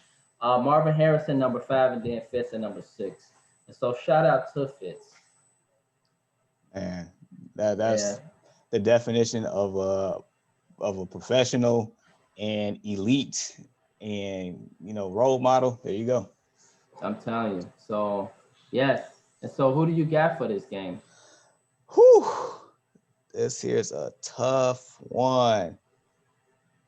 You know what? I don't know what Vegas has as the favorite or whatnot, but I'm picking the Cardinals. I'm gonna pick the Cardinals in this one. Hmm. Interesting. Yes, it'll be a very interesting game. The Cardinals right now they are 5-3, right? Yes. And so the Bills are 7-2. Yep. Um, yeah, man. A lot of people like the Cardinals, and so if the Cardinals are the team that people like, they have to win this game. They have to send a message. Yep. Um, but I like the Bills, man. I think that defense travels. I think this is a really good football team. I think they realize the urgency of winning this football game and to possibly keep themselves in the fight for a first round bye. And so, you know, shout out to going to Buffalo, by the way, in January. That'll be fun. Whew. Um, Good and luck. so I know, right? And so I think the Bills, man, their defensive travel. I'm looking forward to Tre'Davious White. That matchup with DeAndre Hopkins. I'm really looking forward to that matchup, bro. Mm, Um, and speaking of fantasy, that's a very interesting battle there. DeAndre Hopkins, a lot of people still feel like this guy's the best receiver in football. So we'll see. I got the Bills pulling out a defensive battle here. I don't think Kyler Murray will get a lot of points against this Bills defense. If he do, I'll be really surprised. And if so, I will be back on the Cardinals bandwagon, like for real, if they win this game. So, but I got the Bills. I think the Bills are the better football team, more if complete football team. Yeah, if the Cardinals win, they have to do some work on the ground because that's where the Bills are slightly weak against. As we saw Kansas City a few weeks ago, me and you could have lined up in the backfield and ran for 100 yards that day. Gotcha. Very good point. Yes, Kansas City did run all over them. Yes, with even with LaShawn McCoy. All right. So sorry, not LaShawn McCoy. My bad. Not LaShawn McCoy, but Class Edward Delaire. McCoy is in Tampa. Chargers and the Dolphins. This is a very good one. Chargers just find ways to lose games, but they never are out of a game. And the Dolphins, they possibly got a second half surge coming. And so I'm gonna just go with history here. I'm gonna go with the Chargers finding a way to drop the ball in the end zone as they did against the Raiders last week again. Oh my gosh, that was heartbreaking. They find ways, they find new and innovative ways to lose games. I think it'll be a good football game. I think it'll come down to the fourth quarter. I think it'll come down to the last few drives, and the Chargers will find a way to lose. That's what history tells me. I like your analysis of the Dolphins having a second half surge. I like the way this team has been playing since this Minka Fitzpatrick trade from last season. So I like the Dolphins in this contest. 23-17.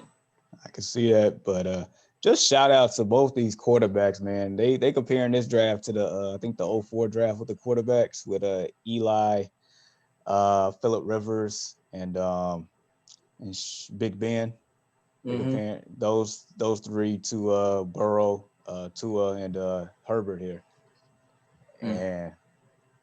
and like I mentioned, the what was that the rate the plus minus for the Chargers last week on the season was a minus 5 or 6 or something like that. They're minus 11 on the season. Mm. So they're always in these games, find a way That's to true. lose. Right. Miami on the other hand is a plus 61 here. That means their defense shuts them down and they score a sufficient amount of points. Dolphins at home. I'm on the Tua train here. Let's go Dolphins. Yep. Mm-hmm. Broncos and Raiders. I see no reason to pick the Raiders here. Broncos and Raiders. I see no reason to pick the Broncos here. The Broncos are another team that's been finding ways to lose games and blowing leads, um, including against the Falcons last week. I like the Raiders at home. Yeah, I like this Raiders team in general. I think this is a really good football team. I'm picking the Raiders. I'm not like 100% confident It's a dangerous because game. it is these division games, man. I don't care how sorry the other opponent is. Like they know each other. But I'm with you. I'm picking the Raiders. I think they'll win by 7 to 10 points, but I wouldn't be surprised if Jerry Jeudy gets behind a secondary here or there. Drew Lock actually has probably the best game of his career. No. Raiders. Got the Raiders. Gotcha. All right. Seahawks and Rams. Whew. Another good one. Whew. Rams at home. They are very good at home. Seahawks, if we are the team we think you are, you won't go 6-3. So, as a result, this is a tough one. Jeez. I'm gonna have to go with the Seahawks here. I'm hoping this is just off of hope, but I think the Rams could easily win this game. They can take this game from the Seahawks. They definitely can, man. This should be a lot of points scored. A lot of points. Cooper Kupp should have a great game. Just throwing that out there. With that being said, it's hard for me to bet against Russell Wilson, and I'm not doing it here. I'm just not. I know that defense is maybe historically trash, but the quarterback for that historically trash team is on a historically good pace as well, and is a Hall of Fame bound quarterback. I got to take Seattle. I don't feel confident in it, but I'm more confident in Seattle winning than the Rams are. So Seattle by 3. Yeah, I think that'll be a good football game. Bengals and Steelers. Bengals, not as bad as a team as people think. No. Steelers, very good football team. But they are inconsistent at moments. But I like their consistency to be consistent, and I'm hoping it should be against the Bengals at home. So I'm gonna have to go with the Steelers here. Okay. Yeah, I'm picking the Steelers. I don't expect this to be a blowout or anything. I mean, I could be wrong. It could be a complete blowout, but I wouldn't be surprised if the Bengals was competitive in this game. I wouldn't be surprised. Right. But yeah, I expect Tomlin to make sure these guys not looking past them and get the job done. Exactly. Yeah, you got to take care of business against the Bengals. 49ers and Saints. I have to go with the Saints here. I find no reason to pick the 49ers. I second that motion. Yep. All right. Ravens and Patriots. Man, boy. Patriots, I think, are not as bad as a football team as people think either. The biggest Patriot weakness, however, is a lack of coordination between the receivers and Cam Newton. There's not much continuity there. That's their weakness. They can run the ball.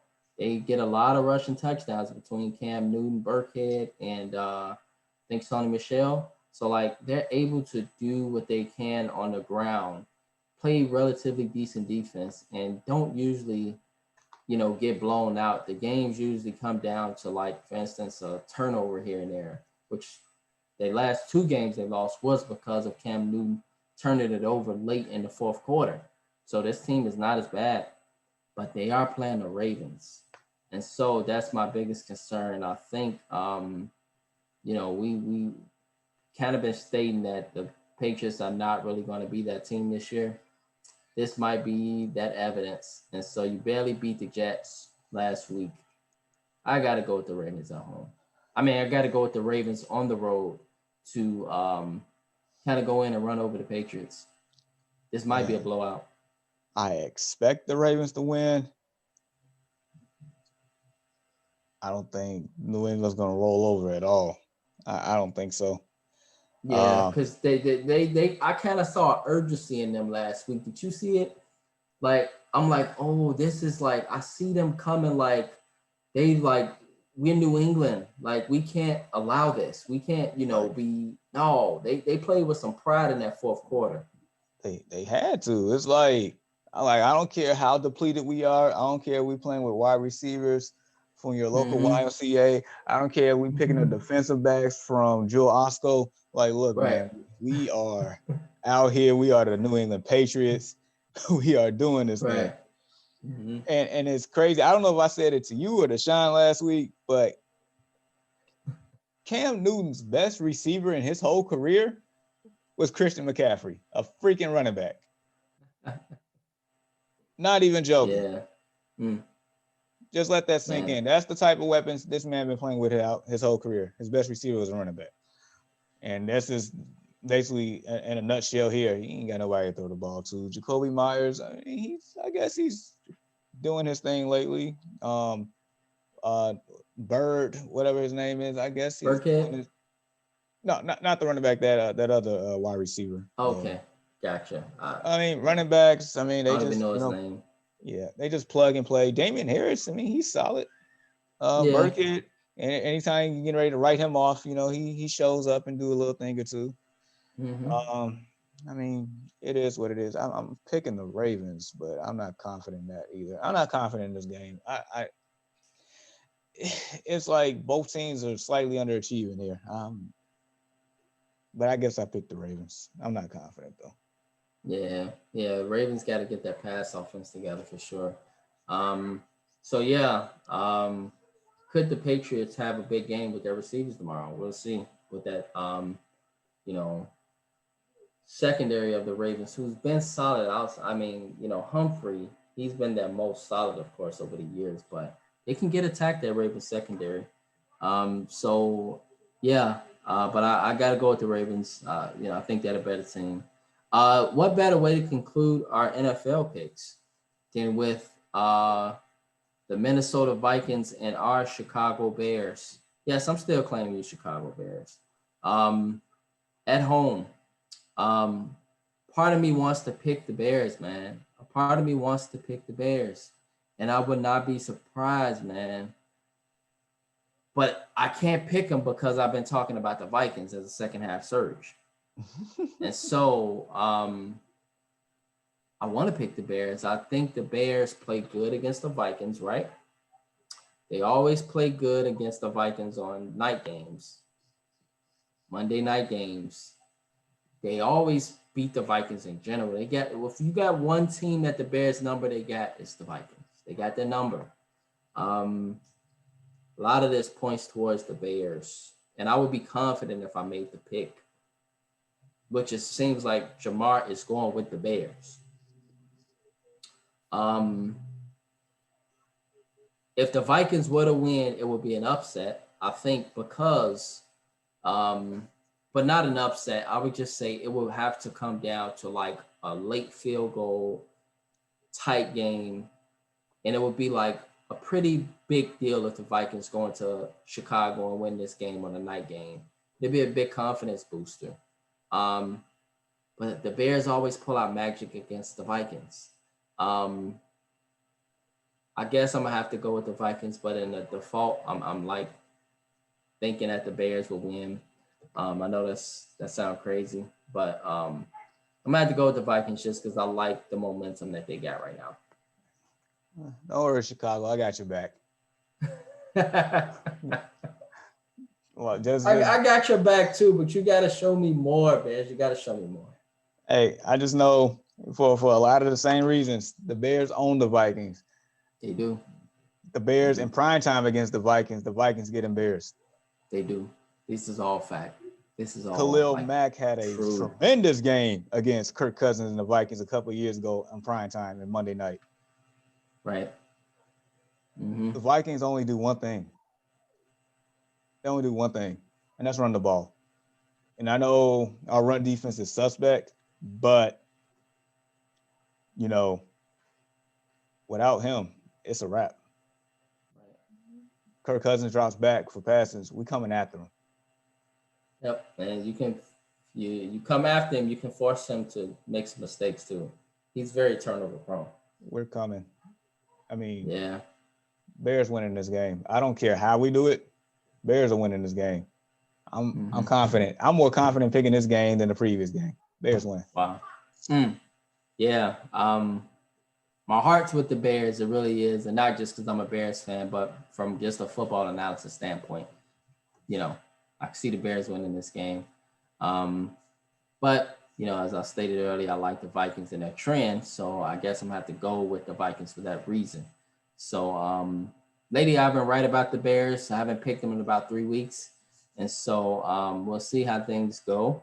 Um, Bear down, however, but tomorrow will say a lot. If and all eyes is on Nick Foles. If Nick Foles does not have a good game this weekend, Jamar, if he does not have a good game, come Monday, a lot of people will really, really start those rumbles about Mitch Trubisky. They will really start those rumbles again, especially if we're 5-5 and people know we're on the cusp of going below 500. Yep. So it is mightily important, and it's a huge incentive for Nick Foles to come out and play a very good game tomorrow. It is mightily important that Laser comes in place of Matt Nagy and calls an efficient football game. It is vitally important that David Montgomery and Allen Robinson have good football games, and it is vitally important that the defensive line, Hicks, Mack, and those guys get to the secondary. Get to the Kirk Cousins and allow our secondary to make plays. So we will see. But a lot of analysis on this podcast points to the Bears winning this game. They should win this game. This is a 3-5 football team, and they're 3-5 for a reason. So with that being said, we'll see how things go. And other than that, bro, that concludes this morning's episode of the Early Morning Sports Talk podcast. Thank you all for tuning in. Again, you can find us on YouTube live starting next weekend. You can find that on the Early Morning Sports Talk podcast page. You can find us on the Early Morning Sports Talk podcast page on Facebook. Either of our pages, Shamar Goodman or myself, Brandon Price. You can find us on IG, Spotify, or Apple Podcasts. So thank you all for tuning in. You all have a blessed and productive day. Jamar, just any final thoughts before we conclude? Well, a slight. This is a backhanded shout out to the San Antonio Spurs with their new city uniforms for next year. They I don't know if you've seen them, but they look real stylish. But a lot of people say they're gonna take some fresh L's next year, so they're gonna look fresh and losing games. So yeah, Tim Duncan, man, he had to step off the staff. Whew. Yeah, a lot now. Yep, and so for me, man, everybody just stay safe. Uptick in cases still. Be careful with the virus, man, and continue to spread love and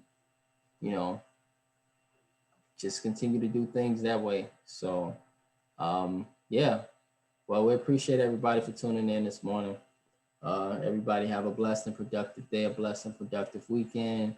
And thank you all for tuning in to the Early Morning Sports Talk podcast. Peace. Deuces.